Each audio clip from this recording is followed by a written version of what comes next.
مصطفیٰ کریم صلی اللہ علیہ وآلہ وسلم نے ارشاد فرمایا، مومن ایک سوراخ سے 2 مرتبہ نہیں ڈسا جاتا۔ چونکہ ہمارا دین بہت خوبصورت دین ہے اور معاملات کو اچھی طرح سے غور و تدبر کے ساتھ سوچنا، ان معاملات کو اچھی طرح ان کی تہ تک پہنچنا اور پھر اس کے بعد کوئی رائے قائم کرنا، اس رائے کے بعد پھر آپ کا کوئی عمل روح پذیر ہو، تو یہ ایسا کوئی دین نہیں ہے کہ آپ سوچ فہم اور ادراک کو چھٹی دے دیں۔ تو اس لیے سارے امور کے اندر ہمیں معاملہ فہمی کا اور معاملات کی تہ تک پہنچنے کا، تدبر کرنے کا، غور و فکر کرنے کا، معاملات کی اچھی طرح ٹو لگا لینے کا، اس کے عواقب و نتائج کو مد نظر رکھنے کا، ساری چیزیں ہمیں اس پہ غور کرنا ہوتا ہے اور پھر ہم کوئی فیصلہ کرتے ہیں۔ اور اگر ہم کسی امر میں کسی موقع پر نقصان اٹھاتے ہیں تو پھر دوبارہ ہم اس طرف نہیں جاتے، اس لیے کہ مومن ایک سوراخ سے 2 مرتبہ نہیں ڈسا جاتا۔ تو جس سوراخ سے آپ کو ڈنگ لگا ہے تو دوبارہ آپ کبھی بھی وہاں انگلی نہیں دیں گے، وہاں دوبارہ ہاتھ نہیں ڈالیں گے۔ تو زندگی کے تجربات سے فائدہ حاصل کرنے کی اس حدیث میں تلقین ہے کہ زندگی کے اندر جو مشاہدات آپ کے سامنے آتے ہیں اس سے نگاہیں نہیں چرائی جا سکتی، ان سے نظریں نہیں ہٹائی جا سکتی۔ تو جو آپ کے مشاہدات ہوں، جو آپ کے تجربات ہوں اور جو چیزیں آپ نے دیکھی بالی ہوں اور اس کے نتائج اور عواقب آپ کی نگاہوں میں ہوں تو دوبارہ اس کا آپ ارتکاب نہیں کرتے۔ تو یہی چیز اس حدیث پاک میں بیان فرمائی گئی، اور یہ کوئی بھی عاقل ایسا نہیں کرتا کہ جہاں سے اسے ڈنگ کھانا پڑے دوبارہ وہاں ہاتھ ڈالے۔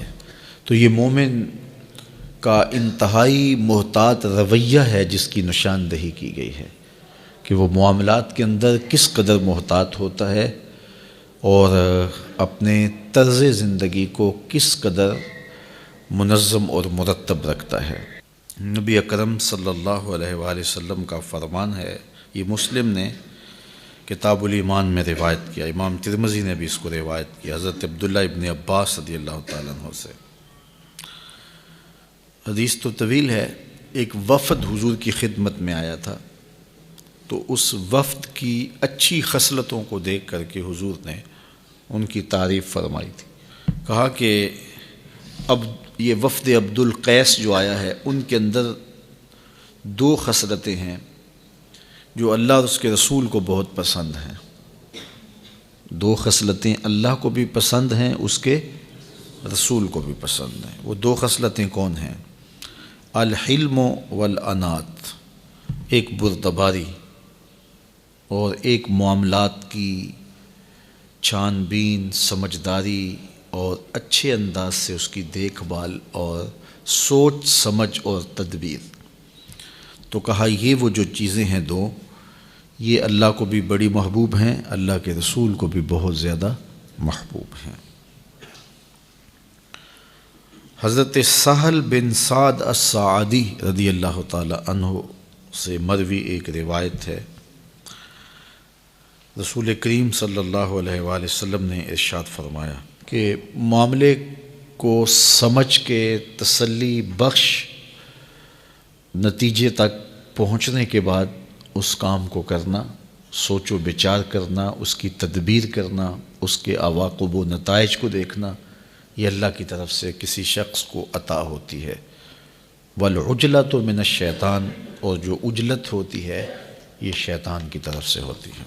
حضرت نبی رحمت کا ایک فرمان اور سنیے جو انہی احادیث کی تشریح ہے، جو حضرت انس رضی اللہ تعالی عنہ سے مروی ہے۔ کہتے ہیں کہ ایک شخص حضور کی خدمت میں عرض گزار ہوا، اوصنی، حضور مجھے وصیت کیجئے، مجھے کوئی وصیت کیجئے۔ مختلف اوقات میں مختلف لوگوں نے حضور سے وصیت طلب کی ہے۔ آقا کریم علیہ السلام نے مختلف اوقات کے اندر مختلف لوگوں کو مختلف جواب دیے ہیں۔ کسی نے کہا مجھے وصیت کیجئے تو کہا اوصی کا بتقوی اللہ، میں تمہیں اللہ سے ڈرنے کی تلقین کرتا ہوں۔ کسی نے کہا مجھے وصیت کیجئے تو فرمایا کہ غریبوں کے پاس بیٹھا کرو۔ کسی نے کہا مجھے وصیت کیجئے تو اس کو حضور علیہ السلام نے فرمایا معاملات کے اندر میانہ روی سے چلا کرو۔ مختلف مواقع پہ مختلف لوگوں کے پوچھنے پر جواب مختلف دیے ہیں۔ سوال ایک تھا، جواب مختلف ہوئے۔ سب کا سوال یہ تھا اوصنی، مجھے وصیت کیجئے۔ ہر ایک کو الگ الگ وصیت حضور نے فرمائی ہے۔ اس کی کیا وجہ؟ حکیم حاذق سے جب کوئی علاج پوچھتا ہے تو ہر ایک کو ایک ہی گولی نہیں دیتا، اسے پوچھنے والے کی نبض کا پتہ ہوتا ہے، اس کے چہرے سے پہچان لیتا ہے اس کا مرض کیا ہے، اس کو دارو کون سا دینا ہے۔ تو جس نے بھی وصیت حضور سے پوچھی، نگاہ رسالت مآب نے جان لیا کہ اس کا علاج کس میں ہے، تو وہی علاج تجویز فرمایا۔ تو جو کسی نے سوال کیا اور اس کی جو ضرورت تھی، نبی رحمت صلی اللہ علیہ وآلہ وسلم نے اسی ضرورت کو پیش نظر رکھتے ہوئے اس کو وصیت فرمائی۔ مجھے کوئی وصیت کے بارے پوچھتا ہے تو میں سوچ میں پڑ جاتا ہوں کہ اس کو کیا کہوں، تو لیکن اللہ کے محبوب سے کوئی پوچھتا تو حضور کے سامنے لوگ بالکل واضح تھے، شفاف آئینوں کی طرح حضور کے سامنے ہر ایک کا عکس تھا کہ اس کو کیا چاہیے، اس کو مرض کیا ہے، اس کا علاج کیا ہے، اس کو شفا کس دارو سے ہوگی۔ تو پھر آقا کریم ایسے ہی اس کو جواب ارشاد کرتے۔ اللہ اکبر۔ تو اس نے عرض کی یا رسول اللہ صلی اللہ علیہ وسلم مجھے وصیت کیجئے، تو حضور نے ارشاد فرمایا خذ الامر بالتدبیر، معاملے کو غور و فکر کے ساتھ دیکھو، معاملات کی تدبیر کرو، معاملات کی منصوبہ بندی کرو۔ جب کوئی بھی کام کرنا چاہو تو اس کی منصوبہ بندی کرو، پوری طرح سے اس کے عواقب و نتائج دیکھو اور اس کی اچھی تدبیر کرو، اور اگر تم سمجھو کہ اس کا نتیجہ اچھا نہیں ہے اور یہ کام، یہ مشق نتیجہ خیز نہیں ہوگی، تو پھر فرمایا اس کام کے کرنے سے رک جاؤ۔ تو یہ کتنی خوبصورت حضور کی نصیحت تھی، اور ما قبل جتنی حدیثیں 2 یا 3 آپ نے سماعت کی ہیں، ان کی یہ حدیث تشریح ہے کہ حضور نے وصیت کرتے ہوئے فرمایا کہ جب کوئی بھی کام کرنا چاہو، وہ دنیا کا کام ہو یا دیگر کوئی تمہارا امور دین میں سے ایسا کام ہو، غیر منسوس کام، ایک ہوتا ہے منسوس کام، نماز پڑھنا ہے تو اس کے لیے سوچ و بچار تو نہیں کرنی، نماز تو پڑھنی ہے۔ روزے کے لیے سحری کے وقت بندہ سوچنے لگ جائے کہ میں روزہ رکھوں کہ نہ رکھوں، ان امور پر تو سوچ و بچار نہیں کرنی ہے۔ سوچ و بچار ان امور پہ کرنی ہے کہ جن کی منصوبہ بندی آپ نے کرنی ہے، اور جن چیزوں کا ایسی چیزوں سے تعلق نہیں ہے، تو وہ کوئی آپ کام کرنے جا رہے ہیں تو اس کی پھر آپ نے منصوبہ بندی کرنی ہے۔ تو اسی طرح دنیاوی امور کے اندر بھی کچھ کام ہیں تو وہ تو آپ روزمرہ کی روٹین کے مطابق کرتے ہیں، اس میں تو ظاہر ہے بھوک لگی ہے تو کھانا کھا لینا ہے، بات ختم۔ لیکن اور بہت سارے دنیاوی امور ہیں، بچوں کے رشتے کرنے ہیں آپ جو ہے وہ گھر بنانا چاہتے ہیں تو آپ کہاں بنائیں، وہ منصوبہ بندی کریں گے کہ ہمسائے کیسے ہوں، کس سوسائٹی میں اپنا گھر بناؤں کہ میرے بچوں کا دین بچ سکے، میری نسلیں محفوظ رہ سکے۔ کاروبار کرنا ہے تو کون سا کاروبار کروں، اس میں تمام پہلوؤں پہ غور کرنا ہوگا کہ ایسا کاروبار نہ ہو کہ جس میں ایسا کھب جاؤں کہ میرے پاس دین کے لیے بھی وقت نہ ہو اور اتنی مصروفیات مجھے گھیر لیں کہ میرے لیے 5 گانا نماز کی فرصت بھی نہ ہو۔ تو وہ منصوبہ بندی کرنی، دیکھنا ہے میرا فائدہ کس میں ہے، میرے جسم کو راحت کہاں ہوگی، میرا دین کیسے بچے گا، میں اپنی اولاد کو وقت دے پاؤں گا یا نہیں دے پاؤں گا۔ تو سارے امور پر غور و فکر کرے، دنیاوی امور ہیں۔ اسی طرح اور بہت سارے امور ہیں دنیا کے، اس طرح دینی امور ہیں بہت سارے۔ آپ دینی کوئی کام کرنا چاہ رہے ہیں تو فیلڈ کے اندر بہت سارے منصوبہ جات آپ کے لیے کھلے ہیں، کشادہ ہیں، آپ نے اختیار کرنا ہے۔ تو آپ اپنی رجحان طبع دیکھیں، میری طبع کا رجحان کیا ہے، رجحان طبع کے مطابق آپ کام کریں گے تو آپ کے لیے کام کرنا آسان ہوگا۔ ایک شخص فطرتاً مدرس ہے لیکن وہ مقرر بننے کی کوشش کرے گا، تو چونکہ وہ فطرتاً مقرر نہیں ہے تو خام خواہ ایک مشقت میں پڑے گا، تو اس کو اپنی صلاحیتوں کو ادھر لگا دینا چاہیے۔ ایک شخص کی طبع کے اندر جو ہے وہ تقریری صلاحیتیں ہیں، تو وہ محرر بننا چاہتا ہے تو اس کے لیے یہ مشکل ہوگا کہ صلاحیتیں اس کو کسی اور جانب کھینچ رہی ہیں اور وہ اپنے آپ کو کسی اور سمت لے جا رہا ہے۔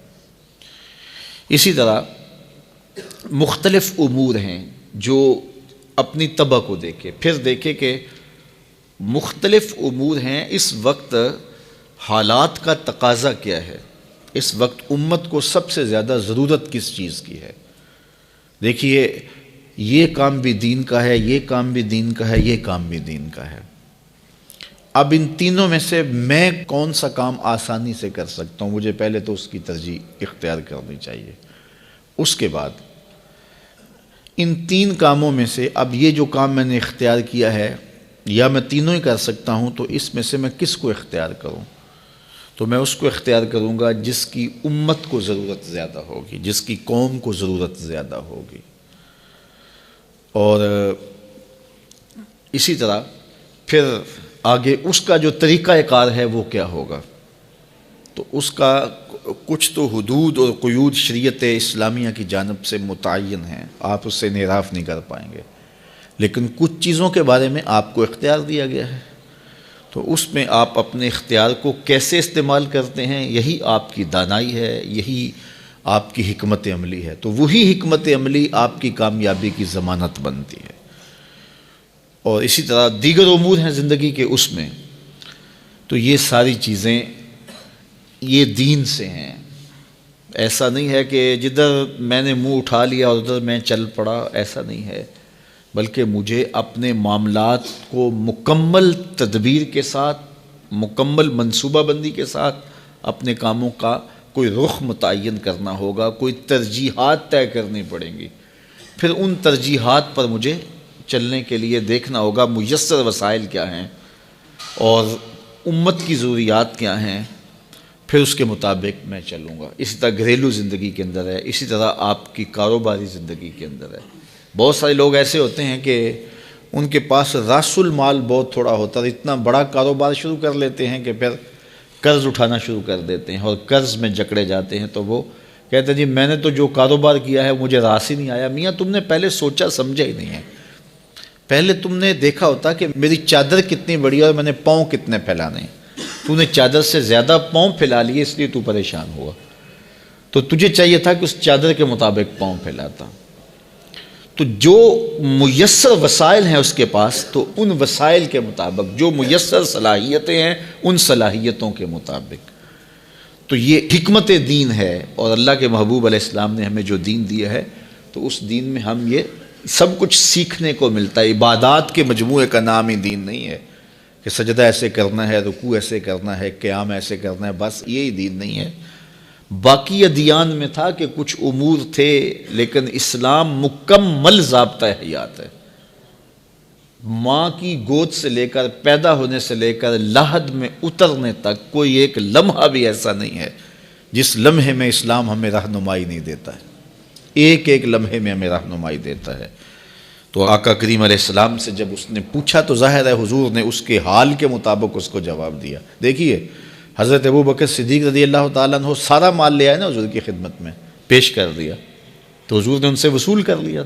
پوچھا ما ابقیت لأہلک یا ابا بکر، ابو بکر گھر والوں کے لیے کیا چھوڑا ہے؟ تو انہوں نے کہا ابقیت لہم اللہ ورسولہ، میں نے گھر والوں کے لیے اللہ اس کے رسول کی محبت چھوڑی ہے، محبت دے کے آیا ہوں، میرے لیے اللہ اس کا رسول ہی کافی ہے۔ تو حضور نے ان کا مال وصول کر لیا۔ اور ایک اور صاحب آئے ایک دوسرے موقع پر اور انہوں نے سارا مال پیش کرنا چاہا، تو حضور نے فرمایا کہ نہیں، اپنے اہل خانہ کے لیے بھی تو کچھ رکھو نا، ان کو کنگال نہ کرو۔ اس سے سارا نہیں لیا، ان سے سارا لے لیا، چونکہ حضور دونوں کے احوال باطن کو جانتے تھے اور ہر شخص کی کیفیت سے حضور اچھی طرح واقف تھے اور ان کی ضروریات کو بھی جانتے تھے۔